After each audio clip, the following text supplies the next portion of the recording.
And this brings us to the conclusion of the lecture, talking about the outputs of the manage project team process.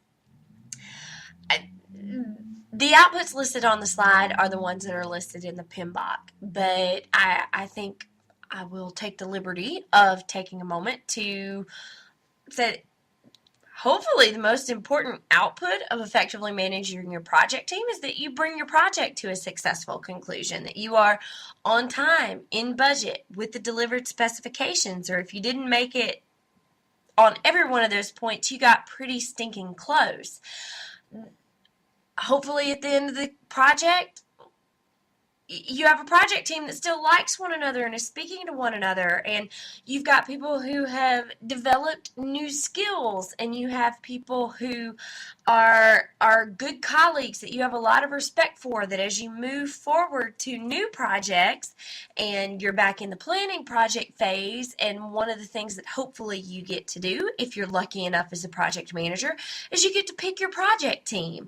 Well, it's only through coming to a successful conclusion of managing a project team that you can have the information you need to know that people are good, to know who the good people are, so that you can pick your project team members in the future on that next project that you're working on. So that's a little bit of deviation from the PMBOK, but it's worth mentioning to me at this point.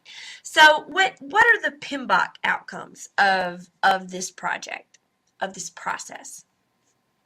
First, enterprise environmental factors. Things that are going to come out of this. Performance appraisals for your team members. We've discussed previously that lots of times project managers are not the people in the organization that perform the formal annual evaluations of employees. Typically, that responsibility rests with functional managers. However, hopefully, a project manager has a good relationship with a functional manager, and they work in an organization to where a project manager is able to effectively contribute to that annual performance evaluation. And so that evaluation is one of the outputs of this process.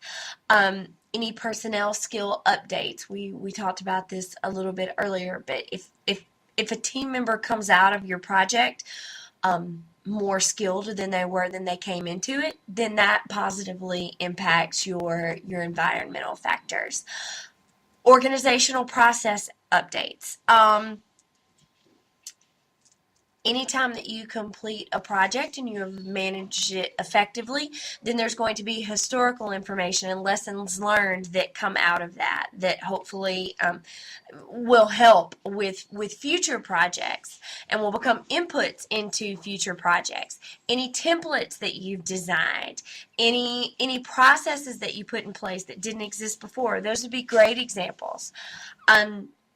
Change requests might be outputs of this. For instance, if you got to deal with staffing changes and someone either leaves, either of their own volition or not, well, when you have someone leave the project for whatever reason, then you need another resource to fill that. And so a change that requests something there might be something that you would look at. Along with that, PM plan updates, maybe if you have to make a revision to a staffing management plan. And so those are all things that might be outputs of this managed project team process. And with that, that pretty well wraps it up. So hope everything is good, and we will see you next time.